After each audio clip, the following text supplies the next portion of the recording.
चलिए सभी लोग आज ये फिर से एक बार आंसर की मिलाने के लिए, क्योंकि पार्ट वन में हमने 25 क्वेश्चन को आंसर की बताया था। पार्ट वन में हमने 25 क्वेश्चन का आंसर बताया था और इसमें 75 क्वेश्चन का आंसर बताने वाले हैं। तो आप लोग जल्दी से फटाफट आ जाइए। हम लोगों ने जहरीला संज्ञा शब्द जहर में इला प्रत्यय जोड़ने से कौन सा विशेषण बनता है, जहरीला, यहाँ तक पहले के वीडियो में देख चुके हैं। जो लोग भी पहले वाले वीडियो नहीं देखे हैं वो लोग चैनल पर जाकर देख लीजिएगा और उसके बाद इस वीडियो में आइएगा और लाइन से मिलाइएगा। 1 से 100 तक क्वेश्चन का आंसर के हम आपको देंगे 2 वीडियो में, क्योंकि एक वीडियो में संभव नहीं है और एक वीडियो में हम आपको दे भी नहीं सकते हैं। और इसका क्वेश्चन का पीडीएफ भी आपको मिल जाएगा, तो साथ में हमारे अंत तक बने रहिएगा। चलिए, अगला क्वेश्चन पूछा था कि हड़प्पा के किस स्थल से जलाशय के प्रमाण मिले हैं। एक क्वेश्चन पूछा था कि हड़प्पा के किस स्थल से जलाशय के प्रमाण मिले हैं, तो धौलावीरा से। हड़प्पा के धौलावीरा स्थान से जलाशय का प्रमाण मिले हैं, तो इसका सही आंसर धौलावीरा हो जाएगा। क्यूज में हमने ये क्वेश्चन करवाया भी था। आप अगर टेलीग्राम चैनल से जुड़े हैं, डेली क्यूज करते हैं, तो आपको मालूम होगा हड़प्पा के किस स्थान से जलाशय के प्रमाण मिले हैं, धौलावीरा से। और फायरमैन वाले ध्यानपूर्वक वीडियो को देखिएगा, फायरमैन वाले ध्यानपूर्वक वीडियो को देखिएगा, क्योंकि ऐसा ही क्वेश्चन आपके भी एग्जाम में पूछा जाएगा। आरबीआई के वर्तमान गवर्नर पूछा गया था, तो शक्तिकांत दास। कौन नहीं जानता है कि आरबीआई के वर्तमान प्रेजेंट में गवर्नर शक्तिदास हैं। शक्तिकांत दास हैं RBI reserve bank of India के वर्तमान गवर्नर। और इसका सही आंसर जो भी शक्तिदास लगा के आए हैं उनका बिल्कुल सही आंसर हो जाएगा। देख लीजिए, अगला प्रश्न पूछा था कि एक दुकानदार ने अपनी दुकान के प्रत्येक सामान पर 30% का त्योहार बट्टा घोषित किया है। विजय ने एक मोबाइल फ़ोन खरीदा, उसे 960 का बट्टा मिला, तो 960 में 30% का बट्टा निकाल लीजिए और तब आप मोबाइल का जो है यहाँ देख लीजिए 960 मतलब 30% इसका 960 है, तो 100% का मोबाइल होगा। तो इस प्रकार से आप इसका निकाल लीजिएगा तो इसका आंसर आ जाएगा। तो इसका आंसर 3600 आ जाएगा। आप लोग निकाल लीजिएगा, इसका सही आंसर 3600 हो जाएगा। और सभी रियल क्वेश्चन है, आप एग्जाम दिए होंगे तो आपको मालूम होगा, इसलिए वीडियो को जितना हो सके लाइक कीजिए, शेयर कीजिए और इसका पीडीएफ लेने के लिए वीडियो के अंत तक बने रहें। और देख लीजिए, अगला प्रश्न है, थोड़ा सा धुंधला दिखाई देता होगा क्योंकि ओरिजिनल सेम टू सेम हम नहीं दिखा सकते हैं आपको। 68 नंबर प्रश्न था, निम्नलिखित में कौन सी नदी मुहाना बनाती है। निम्नलिखित कौन सी नदी मुहाना बनाती है, तो नर्मदा नदी मुहाना बनाती है। नर्मदा नदी मध्य प्रदेश में अधिकतर भाग जो है नर्मदा नदी के वो मध्य प्रदेश में है, और मुहाना बनाने वाली नदी जो है वो नर्मदा नदी है जो मध्य प्रदेश में बहती है। भारत में संप्रभुता कौन है, भारत में संप्रभुता कौन है, ये क्वेश्चन पूछा था। इस क्वेश्चन में बहुत बच्चे कंफ्यूज थे और इसमें गलत भी करके बच्चे आए हैं। कुछ लोग भारत के लोग लगा के आए हैं, कुछ लोग मंत्रिपरिषद, कुछ लोग प्रधानमंत्री और कुछ लोग राष्ट्रपति। तो इस क्वेश्चन में बहुत सारे बच्चे कंफ्यूज थे, लेकिन इसका सही आंसर जो भी प्रेसिडेंट राष्ट्रपति वाला ऑप्शन में टिक किया है उनका बिल्कुल सही आंसर हो जाएगा राष्ट्रपति। अगला प्रश्न देख लीजिए, बिहार दिवस कब मनाया जाता है दोस्तों, तो 22 अप्रैल को बिहार दिवस मनाया जाता है। बिहार दिवस कब मनाया जाता है, 22 अप्रैल को। आप सभी जानते हैं बिहार की स्थापना और बिहार दिवस कब मनाया जाता है, 22 अप्रैल को मनाया जाता है। तो इसका सही आंसर क्या हो जाएगा दोस्तों, 22 अप्रैल हो जाएगा। क्या हो जाएगा, 22 अप्रैल। अगर आप 22 अप्रैल वाले ऑप्शन पर टिक करके हैं तो आपका बिल्कुल सही आंसर है, 22 अप्रैल आपका बिल्कुल सही आंसर है। अगला प्रश्न देख लीजिए, अगला प्रश्न पूछा था कि निम्न में उपार्जित लक्षण है। उपार्जित लक्षण आपसे पूछा था, नेत्र का रंग, त्वचा का रंग, शरीर का वजन, बालों की प्रकृति। तो इस प्रश्न का क्या आंसर दिए हैं, जब थोड़ा सा आप लोग कमेंट बॉक्स में बता दीजिए फटाफट। इस प्रश्न का आंसर आप लोगों ने क्या दिया है, जल्दी से बता दीजिए, जल्दी से। तो इसका सही आंसर, जो लोग भी शरीर का वजन दिए हैं, बहुत लोग त्वचा का रंग में मार के हैं तो उनका गलत है। जो लोग शरीर का वजन वाले ऑप्शन में टिक किए हैं उनका बिल्कुल सही आंसर है। अगला प्रश्न देख लीजिए, निम्न में कौन दक्षिण अफ्रीका के रंगभेद आंदोलन से संबंधित थे। नेल्सन मंडेला जो है वह दक्षिण अफ्रीका के रंगभेद आंदोलन से संबंधित थे। एक पासे के फेंकने पर अभाज्य संख्या प्राप्त होती है 1/2 बिल्कुल सही आंसर है। पंडित बिरजू महाराज कथक डांस से संबंधित है, ये शायद पहले वाले वीडियो में हम बताए हैं। इसमें बहुराष्ट्रीय कंपनी एमएनसी सही आंसर हो जाता। अगला प्रश्न देख लीजिए, स्वयं सहायता समूह में ऋण संबंधी अधिकांश निर्णय लिए जाते हैं। स्वयं सहायता समूह ऋण संबंधी, स्वयं सहायता समूह गांव-गांव में खुला हुआ है, आपको मालूम होगा। तो उसमें अगर आपको ऋण लेना होगा तो सभी सदस्यों की सहमति होनी चाहिए, तो सदस्यों के द्वारा बिल्कुल सही आंसर है। स्वयं सहायता समूह में ऋण संबंधी अधिकांश निर्णय लिए जाते हैं सदस्यों के द्वारा। किस विकल्प से सही इस विलोम शब्द चुनना है? अनादर के निरादर है, अनूठा का बेजोर है, इशारा का सहन है, गौरव का लाथव है। तो देखिए, अनादर मतलब इज्जत करना, निरादर मतलब बेइज्जत करना। तो यहाँ विलोम युग में सही चुनना है, तो इसका सही आंसर ऑप्शन ए हो जाएगा। अनादर का विलोम निरादर ही होता है। पृथ्वी की कुल सतह जो पानी से ढका हुआ है, तो 75% आपको मालूम होगा 75% पृथ्वी की जो सतह है वह पानी से ढका हुआ है 75%। लेकिन यहाँ 73 होना चाहिए था, लेकिन 75 है, यही सही है। पृथ्वी की कुल सतह जो पानी से ढका हुआ है 75% सही है। एक कहानी यह भी घटना है, यह मनु भंडारी की है, मनु भंडारी की। एक कहानी यह भी रचना है, एक कहानी यह भी रचना है, किनकी रचना है? मनु भंडारी की है। जैसा कि बताया गया था कि 10th लेवल का आपके एग्जाम में क्वेश्चन पूछा जाएगा, और वैसा ही क्वेश्चन आपके एग्जाम में पूछा भी गया है। एक समचतुर्भुज जिसकी एक भुजा 20 सेंटीमीटर तथा एक विकर्ण 24 सेंटीमीटर है, इसका सही आंसर 384 वर्ग सेंटीमीटर हो जाएगा। एक समचतुर्भुज पहले आप लोग बना लीजिए, और इसकी भुजा 20 सेंटीमीटर है, और जो विकर्ण है इसका 24 सेंटीमीटर है। तो इसको हल कीजिएगा, क्षेत्रफल इसका निकालिएगा, तो 384 वर्ग सेंटीमीटर इसका बिल्कुल सही आंसर हो जाएगा। तो आराम से मिलाइएगा दोस्तों, घबराई नहीं है। PDF भी आप इसका ले लीजिएगा।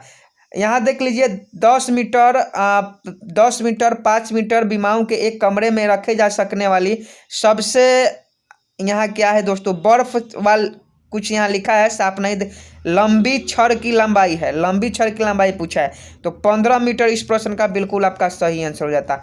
कौन भौतिक पूंजी का उदाहरण नहीं है? कौन भौतिक पूंजी का उदाहरण नहीं है दोस्तों? तो भौतिक पूंजी का उदाहरण कौन नहीं है? जल्दी से बताइए कि भौतिक पूंजी का उदाहरण कौन सा नहीं है। भौतिक पूंजी का उदाहरण आपसे इस प्रश्न में पूछा गया है। फटाफट इस प्रश्न का जवाब दीजिए कि भौतिक पूंजी का उदाहरण कौन सा नहीं है। तो इसमें भी बच्चे कंफ्यूज थे, बहुत सारे बच्चे कुछ लगा के आए हैं, कोई कुछ लगा के आया है। तो इसका सही आंसर आप लोग बताइए कि इसका सही आंसर क्या हो जाएगा। बिल्कुल सही आंसर शिक्षा व प्रशिक्षण बिल्कुल सही आंसर है। इसमें भौतिक पूंजी का उदाहरण यंत्र एवं मशीनें हैं, भवनें हैं, कच्चा माल है, लेकिन शिक्षा व प्रशिक्षण नहीं है। ये भौतिक पूंजी का उदाहरण आपका नहीं है। अगला प्रश्न देख लीजिए, असमतापी जंतु जिनका हृदय द्विकक्षीय होता है, तो इसका सही आंसर शार्क होगा। शार्क जो जंतु है उसका हृदय द्विकक्षीय होता है, मतलब उसके हृदय में 2 कक्ष होते हैं। बायोगैस का मुख्य घटक जिसे गोबर गैस कहते हैं, मीथेन गैस, जिसे प्राकृतिक गैस के भी नाम से जानते हैं, तो बायोगैस का प्रमुख घटक मीथेन गैस है। और इतना इजी क्वेश्चन आज तक आपके एग्जाम में नहीं पूछा था। भारत में लौटते मानसून की ऋतु की अवधि क्या है? तो अक्टूबर से नवंबर। भारत में लौटते मानसून की ऋतु की अवधि जो है, ऋतु की अवधि पूछी जा रही है लौटते मानसून की, तो अक्टूबर नवंबर इसका सही आंसर हो जाना चाहिए। कुछ लोग जून जुलाई भी मारे होंगे, लेकिन अक्टूबर नवंबर इसका सही आंसर हो जाएगा। लौटते मानसून पूछा जा रहा है, मानसून कब आता है ये नहीं पूछा जा रहा है, लौटते मानसून यहाँ पूछा जा रहा है। ध्यान से क्वेश्चन को पढ़िएगा। 1917 में देश की पहली जूट मिल कहाँ स्थापित की गई थी? तो 1917 में बताइए कि देश का पहला जूट मिल कहाँ स्थापित की गई थी? फटाफट बताइएगा इस प्रश्न का सही जवाब, फटाफट। ये बहुत इजी क्वेश्चन था। कलकत्ता बिल्कुल सही आंसर। 1917 में देश की पहली जूट मिल कलकत्ता में स्थापित की गई थी। कर्नाटक में होने वाली ग्रीष्म ऋतु की वर्षा को क्या कहते हैं हम लोग? जल्दी बताइए। आम्रवर्षा, चाय यहाँ क्या लिखा है यार, यहाँ देख लीजिएगा। इस प्रश्न का सही आंसर क्या हो जाएगा, फटाफट बताइए कि कर्नाटक में होने वाली ग्रीष्म ऋतु की वर्षा को हम लोग क्या कहते हैं? जल्दी से बताइए। और जो लोग वीडियो को लाइक नहीं किए हैं वो लोग वीडियो को लाइक करते रहेंगे, और जो लोग अभी तक चैनल को सब्सक्राइब नहीं किए हैं चैनल को सब्सक्राइब भी कर लेंगे, और देखिए जो लोग भी इसका PDF लेना चाहते हैं वो बने रहें, PDF उनको मिल जाएगा, घबराने की आवश्यकता नहीं है। तो इसका सही आंसर, बिल्कुल सही आंसर आम्र वर्षा हो जाएगा। कर्नाटक में होने वाली ग्रीष्म ऋतु की वर्षा को हम लोग आम्र वर्षा के नाम से जानते हैं। बिहार जीके के क्वेश्चन कम पूछे गए हैं। सविनय अवज्ञा आंदोलन कब और किस यात्रा से शुरू हुआ? तो 1930 दांडी यात्रा से। नमक कानून तोड़ने के लिए 1930 में दांडी मार्च किया गया था और उसी के दौरान सविनय अवज्ञा आंदोलन की शुरुआत हुई थी। अगला प्रश्न देख लीजिए, लेनिन का उत्तराधिकारी कौन था? लेनिन का उत्तराधिकारी कौन था दोस्तों? जल्दी से बताइए कि लेनिन का जो है वह उत्तराधिकारी कौन था। फटाफट इस प्रश्न का 10वां का अगर आप इतिहास पढ़े होंगे तो आपको मालूम होगा कि लेनिन का उत्तराधिकारी कौन था। फटाफट बताइए, लेनिन का उत्तराधिकारी कौन था? स्टालिन, बिल्कुल सही आंसर। लेनिन का उत्तराधिकारी स्टालिन है। 100 नंबर प्रश्न देख लीजिए, निम्नलिखित में से किस श्रेणी में भारत आता है? तो ये आता है विकासशील देश में। विकासशील देश में मतलब अभी विकास हो रहा है, विकसित नहीं है, विकास हो रहा है। तो इसका सही आंसर विकासशील देशों में से एक है। क्वेश्चन नंबर इधर उधर हो गया है। भारत में बजट निर्माण का कार्य किया जाता है तो वित्त मंत्रालय द्वारा। भारत में बजट पेश कौन करता है? वित्त मंत्रालय सीतारमन के द्वारा पेश किया जाता है। अक्षय नवीकरणीय ऊर्जा के स्रोत का उदाहरण है। तो देखिए जो है अक्षय मतलब कभी भी क्षय नहीं होना, नवीकरणीय ऊर्जा तो सूर्य है। अक्षय मतलब अमर, देख लीजिए सूर्य ऊर्जा का स्रोत है, नवीकरणीय ऊर्जा। अगला प्रश्न देख लीजिए, निम्न में कौन संविधान निर्माता सभा का सदस्य नहीं था? मोहम्मद अली जिन्ना। मोहम्मद अली जिन्ना बिल्कुल पाकिस्तान की मांग करने वालों को संविधान सभा का सदस्य नहीं बनाया गया था। मोहम्मद अली जिन्ना इस प्रश्न का आपका बिल्कुल सही आंसर हो जाता। अगला प्रश्न देख लीजिए, अगला पूछा था एक परितंत्र में सभी हरे पौधे एवं नील हरित शैवाल जिनमें प्रकाश संश्लेषण की क्षमता होती है डैश वर्ग में आते हैं? तो उत्पादकता के वर्ग में आते हैं। उत्पादक इसका बिल्कुल सही आंसर हो जाएगा। हरे पौधे या नील हरित शैवाल उत्पादक के रूप में आते हैं। अगला प्रश्न देख लीजिए, यहाँ पारख जो हाल ही में खबरों में रहा किस क्षेत्र से जुड़ा है? पारख ये जो है किस क्षेत्र से जुड़ा हुआ है? पारख तो रक्षा अधिग्रहण से जुड़ा हुआ है। ये करंट अफेयर्स का सवाल आपसे पूछा था। जापान एक विकसित धनवान देश बना है मानव संसाधनों में निवेश द्वारा, प्राकृतिक संसाधनों के उपयोग द्वारा, कृषि गतिविधियों के विकास द्वारा, आधुनिक तकनीकों के आयात द्वारा। तो इसका सही आंसर आधुनिक तकनीकों के आयात द्वारा हो जाएगा, क्योंकि जापान बहुत ही आधुनिक तकनीक बनाने में आगे है। अगला प्रश्न देख लीजिए, इंग्लिश का था is the rule applicable dash all of the it's. शायद यहाँ प्रीपोजिशन चूज करना था, तो प्रीपोजिशन ऑल है, एट, टू हो जाएगा। सी बिल्कुल सही आंसर हो जाएगा। अगला प्रश्न देख लीजिए, परागकणों का एक पुष्प से दूसरे तक स्थानांतरण किस माध्यम के द्वारा होता है? तो परागकण का एक पुष्प से दूसरे पुष्प पर स्थानांतरण वायु के द्वारा होता है। मक्का में भी वायु परागण होता है, आपको मालूम होगा। एक विद्युत जनित्र बदलता है, तो विद्युत जनित्र क्या बदलता है? विद्युत ऊर्जा को यांत्रिक ऊर्जा में, यांत्रिक ऊर्जा को विद्युत ऊर्जा में। तो देखिए इसमें भी बहुत लोग कंफ्यूज थे कि विद्युत जो जनित्र है वह कैसे काम करता है। तो विद्युत जनित्र क्या करता है? यांत्रिक ऊर्जा को विद्युत ऊर्जा में बदलता है। विद्युत जनित्र क्या करता है? यांत्रिक ऊर्जा को विद्युत ऊर्जा में बदलता है विद्युत जनित्र। तो इसका सही आंसर बिल्कुल सही आंसर हो जाएगा, विद्युत जनित्र। अगला प्रश्न देख लीजिए, DI मेंडलीव को श्रेय दिया जाता है। तो ये सभी लोग जानते हैं कि DI मेंडलीव का श्रेय दिया जाता है तो तत्वों के आवर्त सारणी के। मेंडलीव का आवर्त सारणी आप लोग पढ़े होंगे इंटर में आप लोग पढ़े होंगे। तो तत्वों की आवर्त सारणी DI मेंडलीव को श्रेय दिया जाता है। अगला प्रश्न देख लीजिए, अगला पूछा गया था ही speak Hindi is speak by him, Hindi is spoken by him. तो Hindi is spoken by him वाला ऑप्शन जी बिल्कुल सही आंसर हो जाएगा। Hindi is spoken by me, option C बिल्कुल पैसिव वॉइस हो जाएगा। यहाँ देख लीजिए, वर्तमान बिहार विधान परिषद का अध्यक्ष कौन है? वर्तमान विधान परिषद का, विधानसभा का नहीं पूछा था, विधान परिषद का पूछा था। तो अवधेश नारायण सिंह वर्तमान बिहार विधान परिषद के अध्यक्ष अवधेश नारायण सिंह हैं। अनुवांशिकता का जनक किसे कहा जाता है? तो जे को कहा जाता है। ऑप्शन बी आनुवंशिकता का जनक।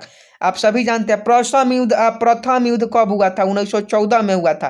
प्रथम युद्ध कब हुआ था? 1914 में हुआ था। समुद्र का कुछ भी नहीं होता, मानो अपनी अबूझ भाषा में कहता रहता है। यह जो है वह शासक समाज या साहित्य का पक्ति है, साहित्य का पक्ति है। यह प्रतीक है साहित्य का। समुद्र का कुछ भी नहीं होता है, मानो अपनी अबूझ भाषा में कुछ कहता रहता है, तो यह साहित्य का है। और देखिए यहाँ रेखांकित पूछा जा रहा है, रेखांकित का प्रतीक है, रेखांकित पद प्रतीक है। समुद्र जो है किसका प्रतीक है? सूर्य का, शासक का, साहित्य का, शासक का, समाज का। नहीं, ऑप्शन सी ही इसका सही आंसर होगा। बिल्कुल सही आंसर है 34 का सी। तो देखिए इसमें हम लोगों ने लगभग 70-80 तक क्वेश्चन 2 वीडियो में हम लोगों ने कंप्लीट कर लिया है। तीसरा वीडियो में हम जो भी क्वेश्चन बचा है उसको करवाएंगे, क्योंकि एक वीडियो में सब क्वेश्चन हम नहीं करवा सकते हैं। आप सभी लोग जानते हैं नहीं कराने का कारण भी। इसका पीडीएफ अगर चाहिए आपको, तो पीडीएफ लेने के लिए सबसे पहले आपको क्या करना होगा कि चैनल को सब्सक्राइब करना होगा और कमेंट बॉक्स में पीडीएफ लिखना होगा। इसका पीडीएफ पाना चाहते हैं तो चैनल को सब्सक्राइब कर कमेंट बॉक्स में पीडीएफ लिखिए, पीडीएफ मिल जाएगा। वीडियो को लाइक कीजिए, अपने दोस्तों में शेयर कीजिए। मिलते हैं नेक्स्ट वीडियो में, तब तक ले जय हिंद।